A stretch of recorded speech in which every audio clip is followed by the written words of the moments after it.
এই আবাগি এখানে নাচ হচ্ছে, চল তোকে সেক্রেটারি বাবু ডাকছে। সেক্রেটারি বাবুকে এখানে পাঠিয়ে দাও, বাদরওয়ালা আর একটা বাদর দরকার। আজ তোর হবে। সেক্রেটারি বাবু তোর বাবাকে আটকে রেখেছে, তুই না গেলে তোর বাবাকে ছাড়বে না বলছে। আটকে রেখেছে? দাঁড়াও, ওদের পোশাকটা ছেড়ে দিয়ে যাচ্ছি। এই চল, এই চল। আমরা ওকে ছাড়বো না।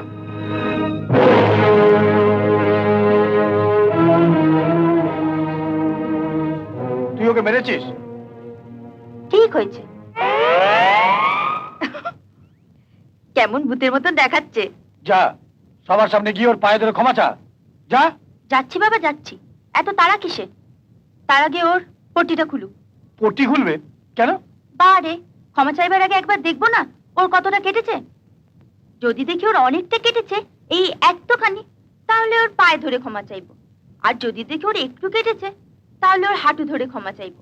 আর যদি দেখি আপনাকে দেখানোর জন্য নকশা করে ওটা বেঁধেছে, তাহলে বাবা আমি এখানে দাঁড়িয়ে হাত জোর করে ক্ষমা চাইবো। না হলো ওটা, ক্ষমা চেয়ে আবার খেলতে যেতে হবে না। আমার বাবা দাঁড়িয়ে থাকার সময় নেই।